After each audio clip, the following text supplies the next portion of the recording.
Insya Allah kabul. Dah saya mau pulang. Pak Yai, terima kasih. Maaf, izin Pak Presiden, maksud saya Pak Capres, ya.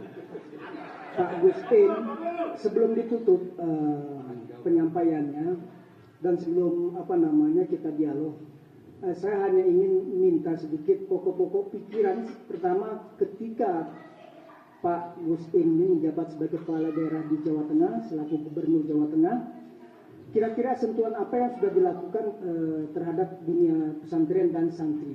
Dan kemudian yang kedua adalah bagaimana nanti ketika memang sudah terpilih menjadi presiden pada 2024, kira-kira apa kebijakan yang akan dilakukan terhadap dunia pesantren dan santri? Terima kasih.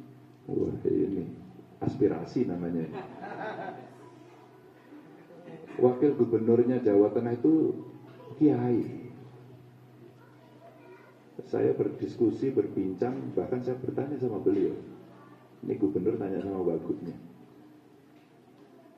Dan sudah beberapa tahun ini, kira-kira sekitar 270-an miliar kami hibahkan anggaran ke Kemenak.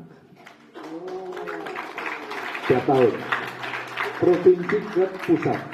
Tiap tahun. Rutin. Iya, dari Jawa Tengah saja, yang lain enggak. Dari Jawa Tengah saja. Untuk siapa? Untuk guru agama. Yang sebagian besar adalah guru-guru madin.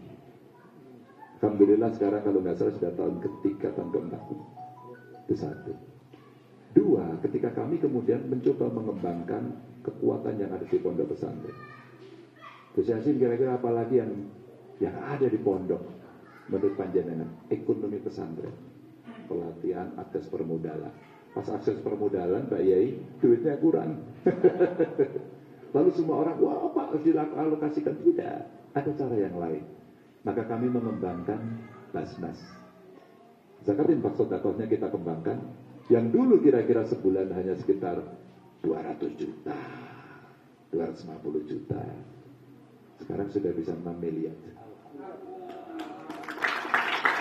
Ketika ini kita kembalikan ke mereka, mereka akan sangat senang. Ya, pondok ini modern lah.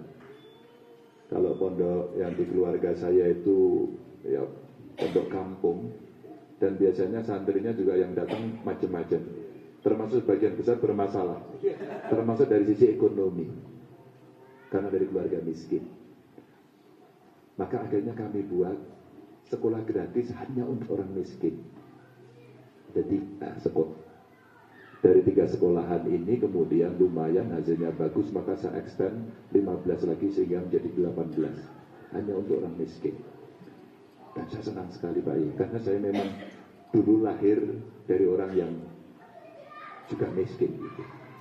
Bapak saya pegawai sih, polisi, pangkatnya tidak tinggi, tapi selalu kurang dengan makna. Maka ngupang terus hidupnya. Maka saya waktu sekolah merasakan ya biayanya kok mahal. Maka ketika amanah yang diberikan, saya berikan. Gus, kita buat kebijakan untuk orang miskin.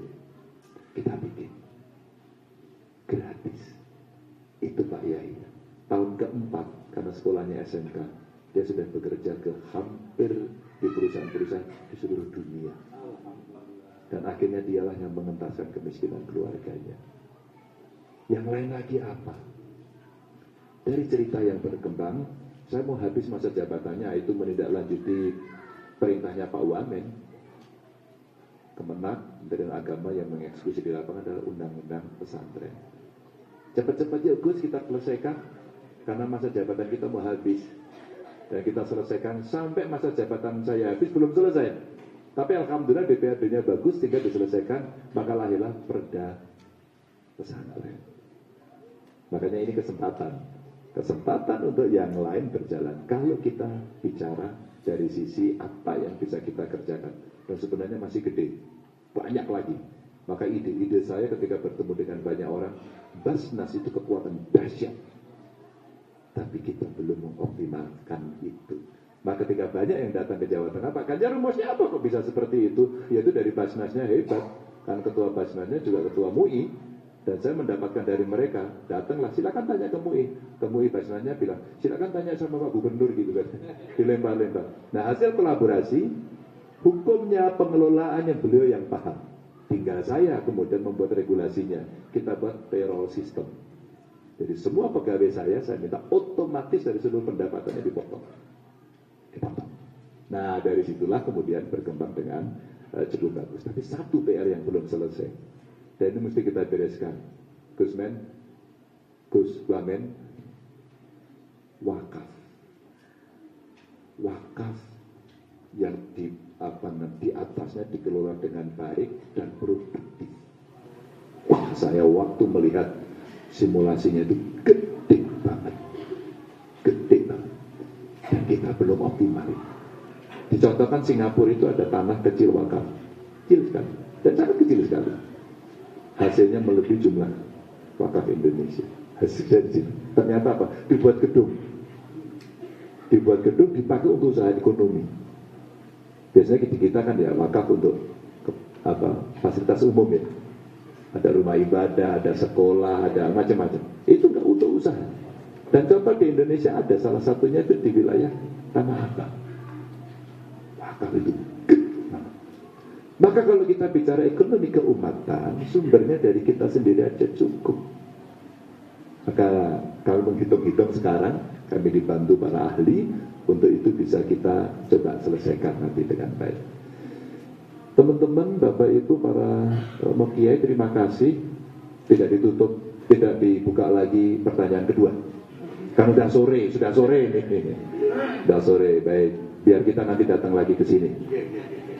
Siapa tuh jaket atau rompi berikutnya ada lagi nanti. Pak Yai, terima kasih. Anak-anak belajar yang rajin. Oke ya? Oke. Kamu juga? Oke ya? Oke lah kalau begitu ya. Mohon maaf kalau ada kekurangan. Terima kasih. Assalamualaikum warahmatullahi wabarakatuh.